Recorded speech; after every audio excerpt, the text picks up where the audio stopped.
Es agradable encontrarnos una semana más para estudiar esta preciosa lección de escuela sabática que en este trimestre creo que nos deja un mensaje práctico y la idea principal es ¿qué hacemos para que esta obra avance? Creo que el Señor nos inspirará a cada uno de nosotros cuando nos ponemos en sus manos y en su dirección, ¿no? Desde la sencillez de la palabra podemos aprender a ser autores, ¿verdad? Autores, y no solamente autores, sino hacedores de esta preciosa palabra que el Señor nos regala. Vamos en esta tarde a orar y pedir la bendición del Señor. Invitamos para ello a Rubén para que nos dirija en una oración. Oremos. Querido Padre que estás en los cielos, Señor, te damos las gracias por esta oportunidad que nos das de estudiar la lección, de poderla compartir, Señor, con las personas que nos escuchan, que nos ven, y que sea de bendición para nosotros y para todos aquellos. En nombre de Jesús. Amén. ¿Qué base de texto bíblico tenemos para esta semana, Diego, en la palabra de Dios? Un texto precioso, ¿verdad?, que marca la obra que el Señor nos reclama, nos pide o nos insta a realizar. Esta semana, como vamos a estudiar el título Excusas para eludir la misión, el texto es maravilloso. Se encuentra en el libro de Isaías, el capítulo 6, el versículo 8. Isaías, capítulo 6, versículo 8, dice de la siguiente manera. Después oí la voz del Señor que dijo, ¿a quién enviaré? ¿Quién irá de nuestra parte? Entonces respondí, aquí estoy, envíame a mí. No todos los que fueron llamados a la misión fueron tan obedientes como Abraham, pero Jonás es un ejemplo contrario. Yo creo que la lección de esta semana y el profeta Isaías, como tú muy bien dices, ¿a quién enviaré? ¿Con qué amor responde al Señor? ¿Cómo negarme ante el Creador de la vida? ¿Cómo negarme ante mi Señor que todo me lo da? Sin Él no se mueve la hoja de un árbol y por su obra nosotros hoy vivimos y respiramos. Qué alegría es que como hijos de Dios podamos compartir este mensaje, pero hay excusas y hay profetas y hay hombres en contradicción, ¿no? ¿Verdad? De lo que estudiamos la semana pasada con Abraham, esa obra tan maravillosa de intercesión. Ahora vemos como la otra cara de la moneda. No sé qué expresa o qué tuvo la lección para vosotros en vuestra vida personal. Pues es curioso cómo Dios llama a las personas, ¿verdad? Y vimos en la lección anterior que cómo responde Abraham al llamado. Y por lo contrario, como tú decías, la otra cara de la moneda, Jonás, cómo responde al llamado. Vemos que Jonás se le dice que tiene que ir a predicar también a una ciudad que no hacía lo correcto. Esta ciudad era Nínive, una ciudad muy grande. Y Jonás, pues en vez de acudir al llamado de Dios, pues como bien sabemos, huye lejos, pero no escapa de Dios, ¿verdad? Y hay una cosa interesante, era una población Nínive bastante depravada, sí. Y hay una palabra malvada.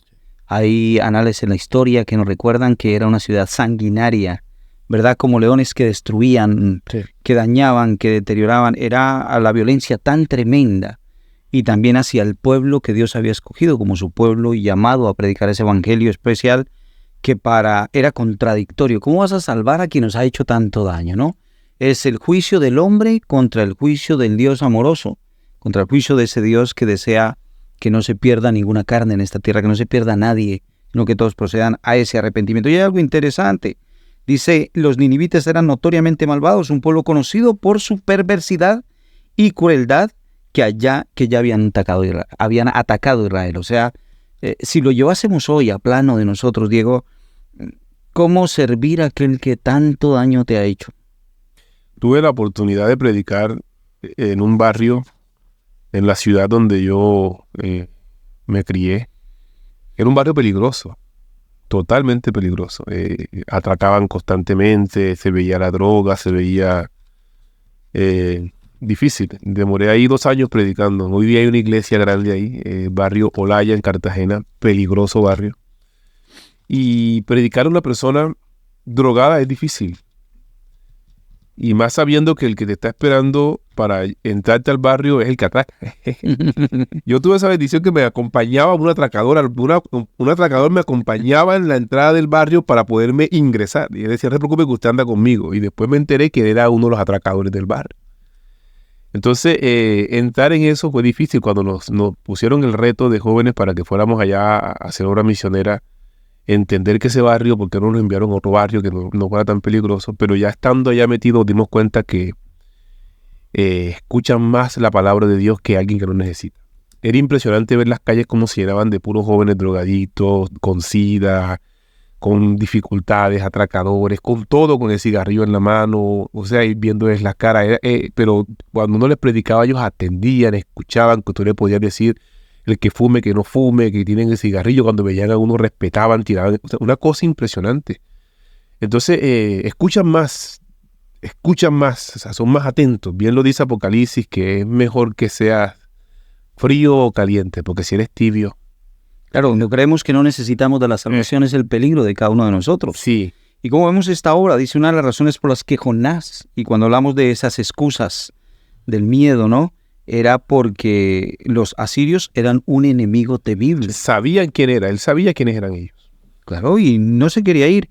Me llama la atención, mientras predicamos alguna recordatorio, un sermón y algún sermón que escuchaba de los 3 dormilones, ¿verdad? El pastor hablaba acerca del primer dormilón y tomaba a Jonás, un hombre que de pronto no le importaba ni él en el barco cuando vemos toda la situación, que la lección no nos está narrando, pero cuando vemos la situación que se vio en el barco, la salvación de ellos, el hombre se echó a dormir. Estaba durmiendo totalmente. Totalmente. En un mundo o en una barca que se rompe. Hoy el mundo está por naufragar y tenemos que ser conscientes de ello. Vemos la decadencia en todos los entes de la vida, a nivel político, familiar. Parece que todo está por destrozarse. Y mientras esto se bate, hay hombres de Dios, hay mujeres de Dios, hay jóvenes y niños de Dios que necesitan levantar su voz ante ello. Pero Jonás, a veces una de las excusas, ¿no?, que nos transmite a través de Jonás es tal vez el miedo, pero igual esa ira o esa contrariedad a un pueblo tan malvado. ¿Cómo le vas a dar bien al que te ha hecho mal, ¿no? Esto no nos cabe en la mente humana muchas veces. Pero es que el miedo es difícil. O sea, cuando uno teme, el cuerpo arroja ciertas sustancias que o te activan o te bloquean. Pero ¿realmente se puede huir de Dios? Si Dios está con nosotros, ¿quién contra nosotros? ¿Realmente se puede tener miedo estando con Dios? Sí, pero entendamos, Rubén, que Jonás era un profeta. Él sabía quién era Dios. Pero apenas Dios lo mandó para los asirios, él dijo... Son muy malos. Voy a marcar otra. El miedo le bloqueó el poder de Dios a él. Incluso le bloqueó hasta el entendimiento. Porque finalmente él tuvo una pequeña discusioncita con Dios. No, se fue lo más lejos que podía. Claro, huyó. Hasta Tarsis. Imagínate, del sur de donde él vivía, Tarsis, y se ubica por ahí en Huelva, en alguno de estos pueblecitos de Huelva, y se va a 6.000 y palo de kilómetros, cuando su ruta normal era como de 1.000 y algo de kilómetros. 900, sí. O sea, que hace 5 veces prefiere hacer la ruta de huida, sí, entendiendo que la de vuelta iba a ser difícil. A Tarsis había unos 3.200 kilómetros. En cambio, lo que le había pedido Dios eran escasamente 900 kilómetros. ¿Vas a hacer casi 3 veces más? Mira, cuando desobedecemos a esta obra de Dios y bajó de donde vivía a Tarsis, tomó un barco y se fue a lo profundo del barco. Y de allí, del barco, a lo profundo del mar, y en lo profundo del mar, a lo profundo de la ballena. Cuando nos vamos contrariamente al llamado de Dios, vamos de para abajo. Y la de vuelta a Dios muchas veces es en ballena. Y Dios está arriba. No está arriba, no está abajo. Correcto, no es el buen barco que el Señor... No sé si de pronto lo que están viendo algunos tenga miedo a predicar. No sé cuáles son los miedos. Muchos tenemos miedo. Muchos tienen miedo al público. Hay gente cuando se monta en plataforma que agarra el micrófono le tiembla todo el miedo. Otros le tienen miedo de pronto a tocar una puerta y decirle, mira, Jesús te ama. Otros le tienen miedo. No sé cuál sea el miedo de los que vais también. Pero Dios capacita. Capacita. Dios capacita. Y el miedo nos bloquea la fe, como estamos hablando de Rubén. Entonces no tengamos miedo y dejemos que Dios sea el que... Y los conceptos falsos que también nos hablaba la escuela sabática, ¿no?, con relación a Jonás, su actitud revela algo con respecto al tipo de cosmovisión y al concepto de Dios o de dioses, ¿verdad? Ya cuando están en la tormenta, todos oraban a sus dioses, pero veían que no había nada. Solamente hay un Dios. Solamente hay un Dios verdadero que va a actuar y que aplaca el mar. Lo hizo cuando vivió con los discípulos. Total. Pero aquí también.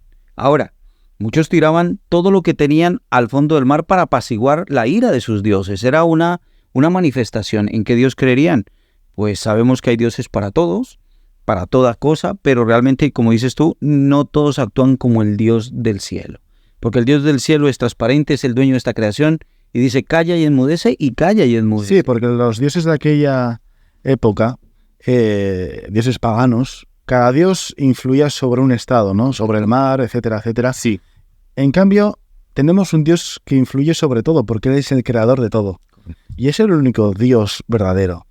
Y fíjate cómo es la cosa que es tirado al mar Jonás y queda todo en calma.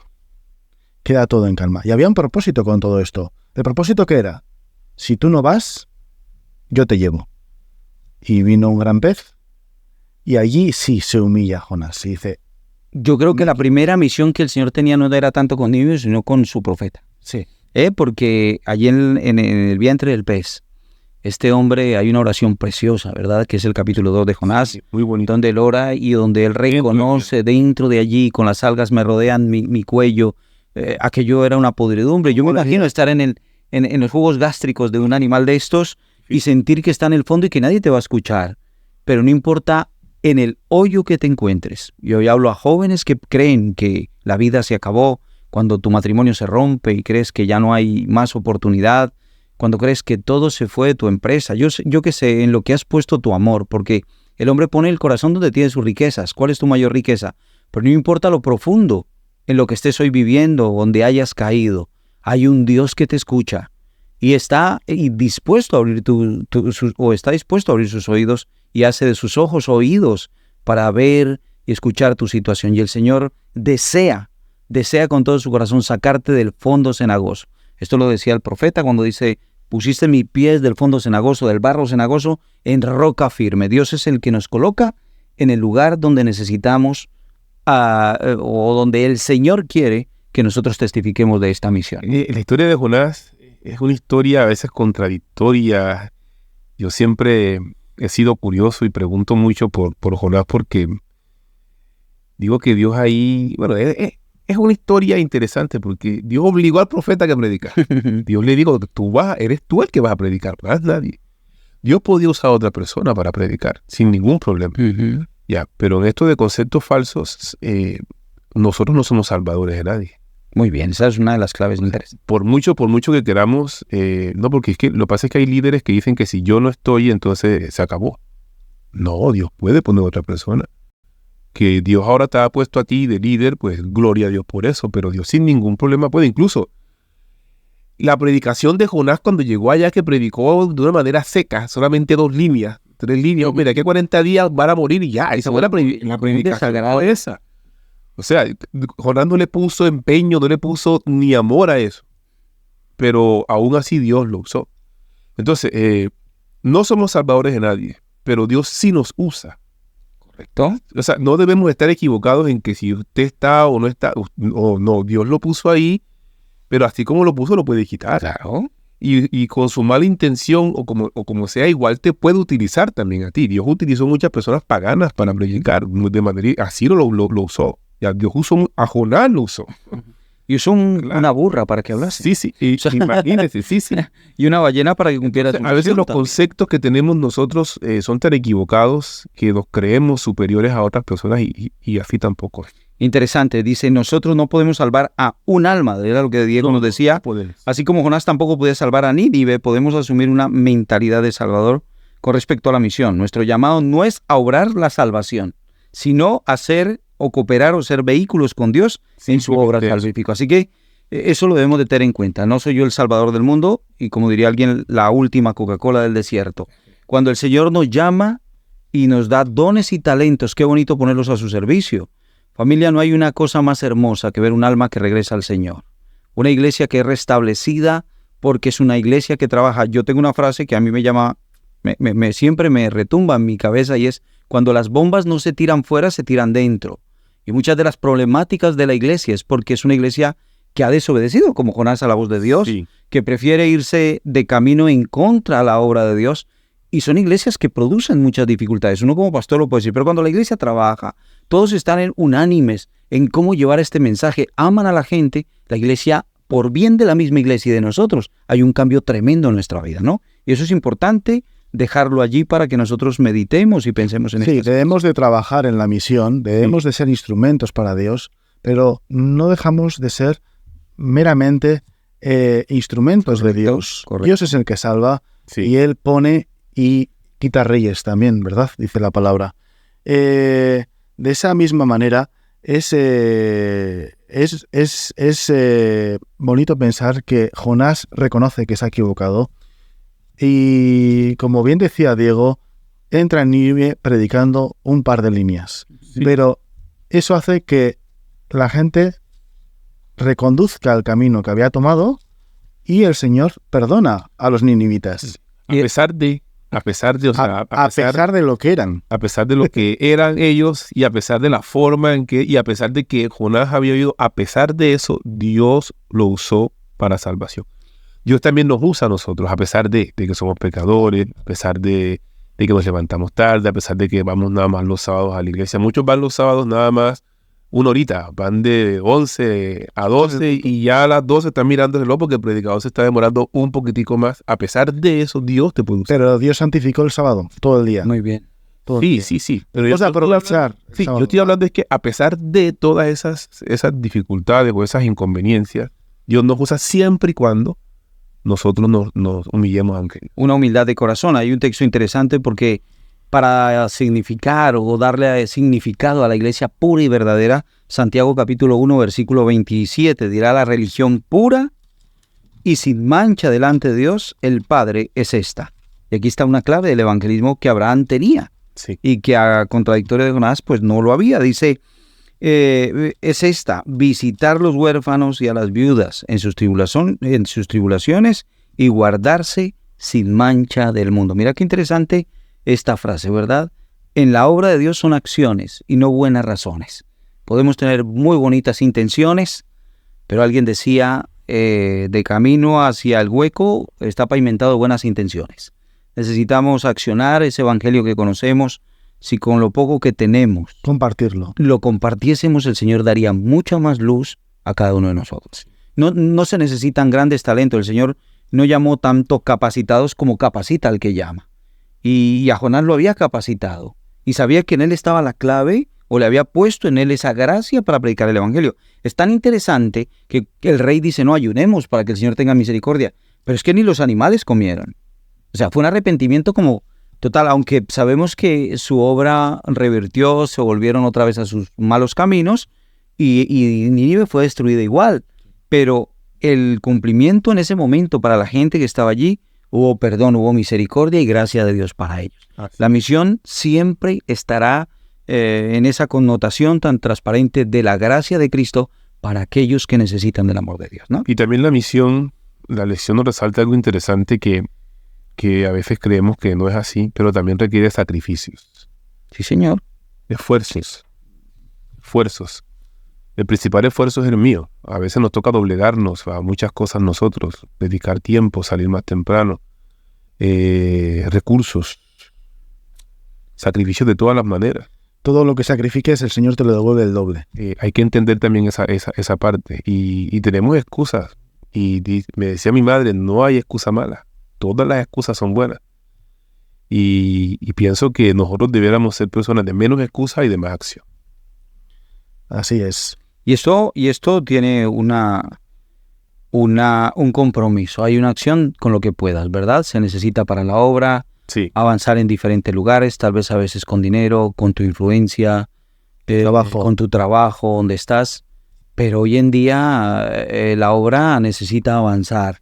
Y si no tienes esto, tendrás lo otro. O sea, todos tenemos dones y talentos, pero el decir me niego a mí mismo, no a ese yo, a todo para mí, lo tuvieron las 10 vírgenes. Danos del aceite, queremos el aceite, porque yo necesito.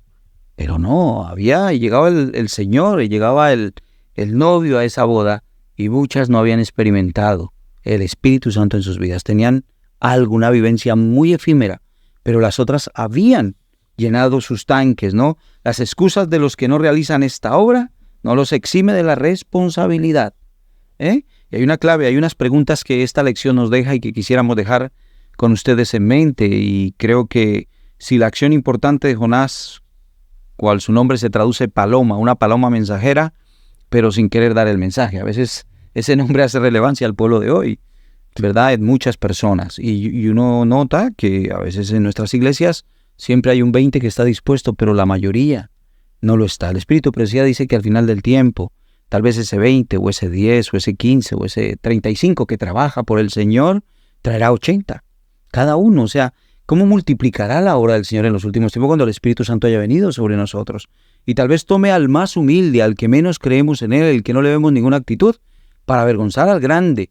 Pero tú hoy y yo estamos llamados a ser testimonio. Y aunque queremos darle vuelta, y aunque queremos que nos tiren al mar, y queremos vivir y untarnos del mar, y salir de nuestra zona de confort, nos cuesta mucho por los miedos, por las circunstancias que hayas podido vivir, recuerda que el Señor hoy nos está llamando de manera positiva, trascendente. Yo no sé, Rubén, para ti esta semana la lección, si tuvieses que cerrarla en unas palabras cortas y precisas, ¿qué te queda de acción práctica para tu vida? Pues mira, estudiando la lección, la historia de Jonás es una historia que podíamos resumirla en un llamado de Dios y no atender al llamado de Dios, sino esa misión. Huir. Esto lo hemos experimentado todos.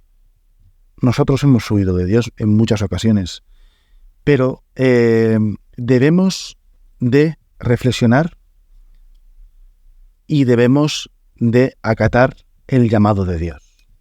Eso es lo importante. Trabajar para Dios, no huir y enfrentar las dificultades con Dios. Siempre vences. Muy bien. Diego, para ti, resumir esta lección y dejar un mensaje para todos los que nos escuchan y nos ven en este día. Contraste al versículo de memoria que dice: aquí estoy, envíame a mí. La historia de esta semana fue de Jonás. Muy diferente al versículo. Pero la lección del jueves está aquí. Aquí estoy, envíame a mí. Y nos da un desafío, que ese es mi resumen prácticamente de la semana. Que escojamos un papelito, 10 nombres de personas con las cuales tú crees que puedes tener tanto amistad como no. Pienso que debiéramos hacerlo así. 10 nombres, 5 personas que usted aprecie mucho y 5 que no. Haga una lista de ellos, ore por ellos. Y si usted puede dar un paso más adelante, acérquese a ellos, mire qué necesidades tiene. Dígale que tiene una lista de oración y que esté incluido usted. Que el día martes o el miércoles o el jueves establezca una hora de horario. Ore por esa persona. Si ve que tiene necesidades, hágalo. Y de esa manera yo resumo esa lección.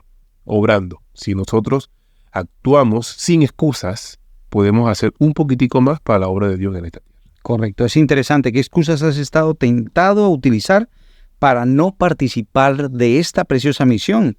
¿Cuál es tu Nínive? Es una de las preguntas que nos deja allí en el aire la lección de escuela sabática. Piensa en lo precioso que es la verdad que tenemos los adventistas del séptimo día. Piensa en lo bendecido que eres por tener un mensaje tan claro, ¿no? Y al final del tiempo a esta iglesia laodicense, el Señor le dice: mira, te pido que compres, que te eches colirio en los ojos, que compres de mi oro refinado, porque crees tenerlo todo y crees que todo está solucionado. Pero hay gente allí que necesita de ese antídoto donde la serpiente ha mordido fuertemente. Y creo que como cristianos hay una gran responsabilidad en nuestra obra. Ahora, ¿cómo puedes aprender por la gracia de Dios a superar los temores que puedes tener en cuanto a testificar y cumplir con la misión? Mira, lo más lindo de hacer tu obra y de hablarles a otros de Cristo es tu testimonio. Y será predicado este evangelio por testimonio. Entonces vendrá el fin. La clave es qué ha hecho el Señor por ti. Y no podemos ser egoístas en no contar todo lo que el Señor ha hecho a lo largo de nuestra vida, con nuestras familias, con nosotros, y desde dónde nos llamó el Señor y a dónde hemos avanzado por su sublime y bendita gracia. Así que, familia, les invitamos para que sigamos escudriñando las Sagradas Escrituras. Próximo tema será de mucho interés y nos gustará que pases un rato con nosotros en la presencia de Cristo Jesús. Dios te bendiga y que tengas una muy buena semana.